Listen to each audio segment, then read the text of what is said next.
Oke, hello everyone. Welcome to Analysis dan update lagi seputar koin kripto. Dan di video kali ini kita bakalan bahas seputar Bitcoin karena udah banyak nih dari kalian yang request lewat kolom komen pada beberapa postingan video saya sebelumnya buat kembali bahas lagi untuk Bitcoin atau BTC ini, yang mana kan semenjak dia menyentuh titik all time high-nya saya belum bahas-bahas lagi, dan di video kali ini kita bakalan bahas lengkap ya. Mungkin dari segi price action sampai beberapa data yang terbaru juga dan up to date seputar Bitcoin ini. Tapi ya seperti biasa, sebelumnya disclaimer dulu bahwasannya video ini sama sekali nggak bermaksud buat mengajak teman-teman semua menjual ataupun membeli aset tertentu, dan juga sama sekali nggak bermaksud buat mempromosikan aset tertentu. So always do your own research karena this is not financial advice. Dan per video ini saya record, ya of course Bitcoin juga masih menempati posisi pertama dari segi market cap di pasar kripto atau di market kripto. Dan di sini per video ini saya record ya, yaitu di tanggal 29 Mei tahun 2025, harga Bitcoin ini sekitar $107.000 nih per koinnya gitu. Dan pertama-tama mungkin kita akan coba lihat dulu di sini teman-teman, ini satu data yang mau saya perlihatkan ke teman-teman semua sebelum mungkin kita masuk ke chartnya, yaitu data Bitcoin ETF flow ya. Yang mana di sini kalau kita perhatikan data ETF dari Bitcoin atau ETF flow ya, dari Bitcoin lebih tepatnya, ini saya sangat suka teman-teman. Kalian bisa lihat ini cuman ada setidaknya yang ditampilkan di tabel ini yang ada minusnya cuman di tanggal 13 Mei tahun 2025 ini terjadi outflow sekitar 91,4 million of dollar. Tapi setelah itu kalian bisa lihat inflow berturut-turut dan cukup masif teman-teman.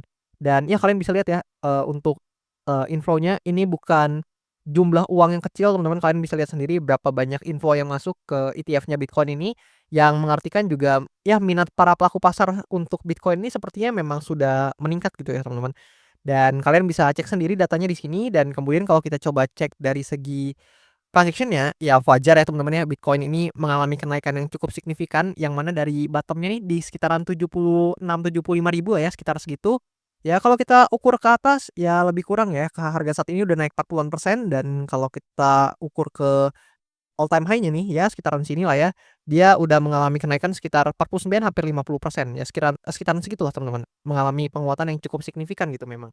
Dan ya di sini untuk area resistance-nya yang sebelumnya yang ya ada di sekitaran sinilah 110.000 sebelumnya ya udah di breakout teman-teman ya, yang mana Bitcoin ini meningkat atau hit di sekitaran 111 ribuan lebih, dan ini resistance-nya ya kalian bisa lihat ya range-nya ya di sekitaran sini, kalian bisa lihat di pojok kanan ini.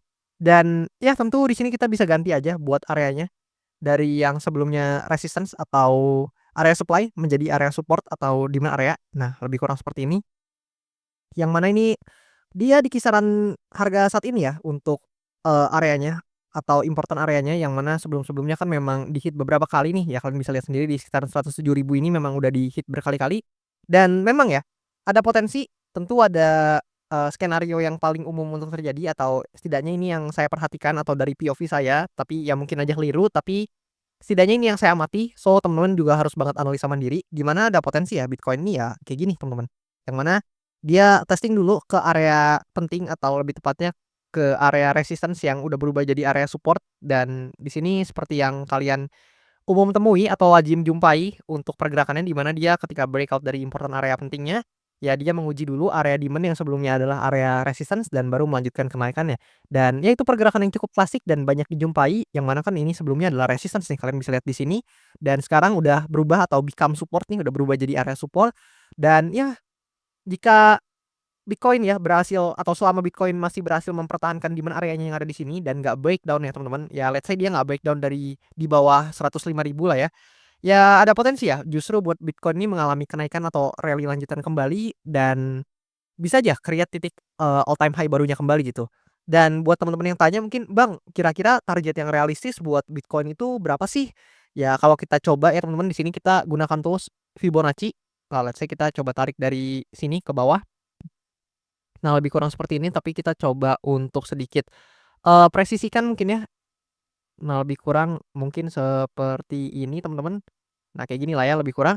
Ya kita bisa lihat ke atas bahwasannya target Bitcoin untuk realistisnya kalian bisa lihat di sini, di mana area 1,272-nya ada di kisaran 119.000 teman-teman. Ya kita mungkin secara psikologis kita bisa buletin jadi 120.000. Jadi untuk target pertama yang realistis mungkin di 119.000 sampai 120.000 berdasarkan Fibonacci teman-teman. Sekali lagi ini berdasarkan Fibonacci ya.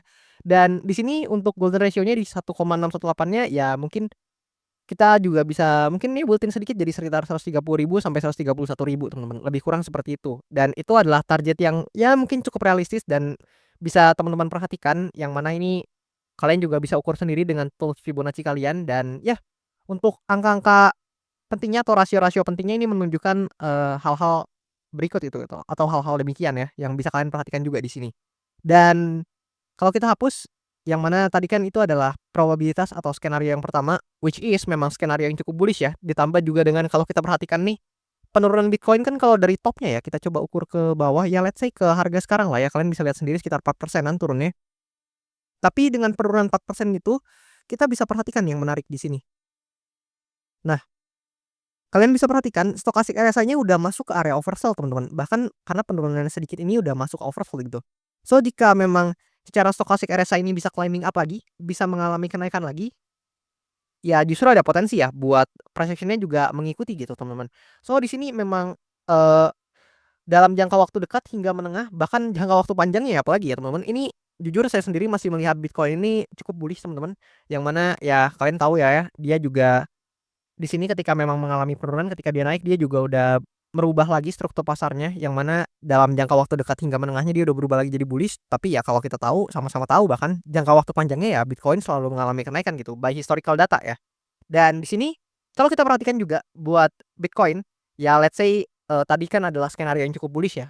Misalkan nih kita coba buat atau kita coba lihat dari sisi sebaliknya, yang mana let's say kita coba buat untuk skenario yang bearish-nya, di mana skenario bearish dari Bitcoin ini bisa terjadi jika memang Bitcoin ini breakdown dari demand area-nya, which is di sekitaran sini yang kalian bisa notice sendiri lah ya, saya udah tandain juga. Dan jika dia breakdown dari demand area-nya, ya maka ada potensi ya dia bermain lagi di antara range area ini dan juga area ini, teman-teman.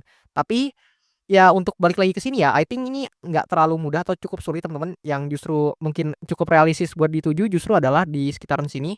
Nah ya let's say di sini lah ya, yang mana di sini kan ada semacam mini area support-nya buat Bitcoin.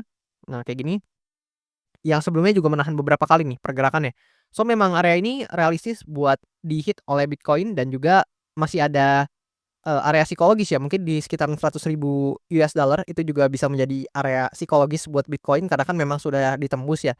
Tapi jika memang dia harus breakdown dari demand area ini mungkin sekitaran 100.000 itu juga bisa kalian pantau karena memang ya mungkin aja karena memang area tersebut secara psikologis, menjadi support ya, atau support yang cukup psikologis untuk kebanyakan para pelaku pasar, ya mungkin aja di situ bisa ada quote on quote akumulasi yang terjadi yang cukup besar gitu oleh para pelaku pasar.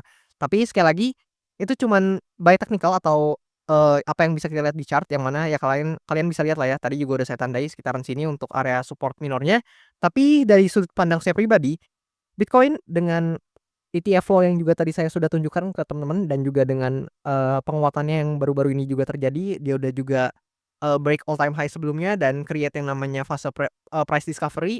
Ya more likely saya sendiri jujur ini dari pendapat saya pribadi bukan ajakan jual beli, tapi dari apa yang saya lihat, Bitcoin ini I think ya, memang ada potensi yang cukup besar untuk kembali lagi bullish atau mengalami kenaikan kembali. Tapi ya bukan berarti teman-teman, nggak ada potensi buat dia turun ke bawah gitu, bukan berarti seperti itu. Jadi memang, eee, dari chart-nya yang saya lihat probabilitas untuk naik, punya persentase yang lebih besar, tapi bukan berarti dia nggak bisa koreksi atau turun ya, atau membentuk skenario yang kedua gitu, bisa aja gitu ya, nggak ada yang nggak mungkin.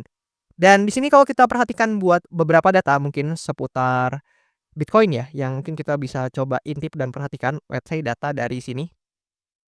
Nah, kalau kita coba lihat data dari CoinGlass buat Bitcoin-nya sendiri, yang mana dalam 24 jam terakhir ya, likuidasi Bitcoin ini tinggi banget teman-teman, ya wajar lah ya, karena tentu yang trading atau yang melakukan aktivitas transaksi di Bitcoin ini pastinya bisa dikatakan cukup banyak dan bahkan harusnya lebih banyak dari berbagai koin lain di market crypto, yang mana 24 jam atau dalam 24 jam terakhir ini total likuidasi Bitcoin mencapai 68,19 million of dollar, itu gede banget teman-teman, dan ini didominasi oleh long position ya teman-teman, dan ya mungkin sedikit wajar ya karena memang Bitcoin-nya kan lagi mengalami penurunan gitu.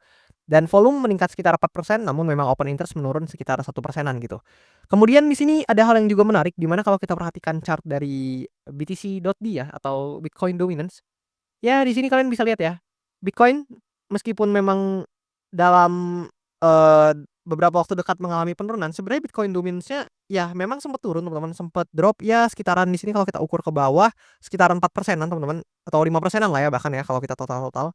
Tapi ya langsung rebound lagi teman-teman, kalian bisa lihat langsung rebound lagi ke atas ya ke sekarang sekitaran 3% gitu rebound-nya. Dan ini menandakan bahwasannya memang Bitcoin dalam bahkan jangka waktu dekat, menengah, hingga panjang ya teman-teman ya, kalian bisa lihat ini seberapa panjang untuk, parallel channel-nya, dan kita bisa lihat ini tren dari parallel channel-nya kan mengalami penguatan gitu, dan itu mengartikan bahwasannya memang Bitcoin itu secara performance untuk average performance ya atau performa rata-ratanya itu masih mengalahkan berbagai altcoin yang ada di market gitu ya. Mungkin cuman beberapa altcoin aja gitu yang memang secara performa cukup oke secara rata-ratanya sehingga bisa mengalahkan performa dari Bitcoin. Tapi majority ini mungkin bisa dikatakan quote on quote kalah gitu sama performanya Bitcoin gitu ya. Dan mungkin hal ini yang menyebabkan kalau kita coba lihat di sini. Nah, kalau kita lihat dari altcoin season index ini secara angka meskipun market crypto ini udah cukup bullish, tapi kita bisa perhatikan angkanya masih cukup rendah teman-teman. Kalian bisa lihat ini bahkan angka indeksnya kalau dari sini ya itu masih 22, yang mana mengartikan kita masih cukup jauh ya sepertinya dari altcoin season. Tapi mungkin kalau teman-teman tertarik dengan topik ini bakalan saya bahas di another video atau di video-video lain teman-teman ya. Kalau memang mungkin banyak yang tertarik, tapi di sini yang kita bisa perhatikan adalah dengan performa Bitcoin yang seperti ini dan Bitcoin dominance-nya juga menunjukkan penguatan, ya itu artinya memang banyak ya performa altcoin lain yang memang bisa dikatakan, cukup kalah gitu sama performa dari Bitcoin ini. So mungkin buat teman-teman yang, cherry pick atau hendak bertransaksi di altcoin tertentu atau meme coin tertentu bahkan, ya pastikan ya kalian memang dari mungkin trading atau dari aktivitas transaksi tersebut ini bisa mengalahkan performanya dari Bitcoin gitu ya. Karena kalau nggak bisa ya quote on quote agak merugikan ya teman-teman untuk mungkin secara waktu dan lain-lain gitu ya. Jadi mungkin teman-teman harus membandingkannya dengan Bitcoin gitu teman-teman. Dan di sini kalau kita perhatikan juga data analitik dari Bitcoin. Nah di sini kita bisa lihat ya, Bitcoin ini juga di Q1 kan kemarin memang mengalami penurunan ya, which is memang market crypto so far di kuartal 1 2025 kemarin memang lagi turun-turunnya teman-teman. Tapi ya di kuartal 2 Bitcoin bahkan return-nya ini hampir 30% loh teman-teman secara average ya, dan paling enggak sampai per video ini saya record di tanggal 29 Mei tahun 2025 gitu. Kita nggak tahu ke depannya seperti apa. Dan di sini kalau kita lihat, di bulan April dan bulan Mei ya return-nya sekitar 13 sampai 14% teman-teman, di bulan April dan bulan Mei tahun 2025 ini, which is ini very good teman-teman ya buat return dari koin sebesar Bitcoin atau untuk aset sebesar Bitcoin yang mana kalau nggak salah udah kelima ya terbesar di dunia teman-teman. Saya juga belum ngecek lagi tapi ya dengan demikian ya kita bisa tahu bahwasannya memang Bitcoin ini, bukan lagi aset yang dipandang sebelah mata dan kita bisa tahu bahwasannya memang sepertinya minat para pelaku pasar sama Bitcoin ini juga semakin meningkat gitu, teman-teman. Dan ya gimana menurut teman-teman semua seputar Bitcoin ini? Ya at least mungkin di bulan Mei juga kemungkinan besar akan di-closing dengan positif ya, meskipun memang masih ada sekitaran 2 hari lagi. Tapi gimana menurut kalian mungkin di bulan Juni ini yang bakal datang nih, yang mana bulan Juni kan bisa kita katakan sebagai akhir dari kuartal 2 ya, yang mana kalau kita lihat dari historical datanya di tahun 2024 di bulan Juni ini negatif teman-teman buat data dari Bitcoin ini. Tapi ya gimana menurut teman-teman? Apakah Bitcoin ini di bulan Juni bakal mengalami kenaikan lagi dan membentuk return yang positif? Atau justru menurut teman-teman kayaknya enggak deh, kayaknya Bitcoin bakalan koreksi di bulan Juni gitu, karena mungkin di bulan April dan bulan Mei-nya udah mengalami kenaikan gitu ya. Boleh komen di kolom komentar di bawah pendapat kalian seputar Bitcoin ini, dan juga buat teman-teman yang mungkin tertarik buat saya bahas topik tertentu atau mungkin altcoin tertentu, boleh banget komen aja di kolom komen di bawah. Dan nanti kalau misalkan banyak yang tertarik, bakalan saya usahakan buat update dan bahas cepatnya apa yang teman-teman request juga gitu. Dan mungkin itu aja buat video kali ini. Thank you dan sampai jumpa di video-video selanjutnya.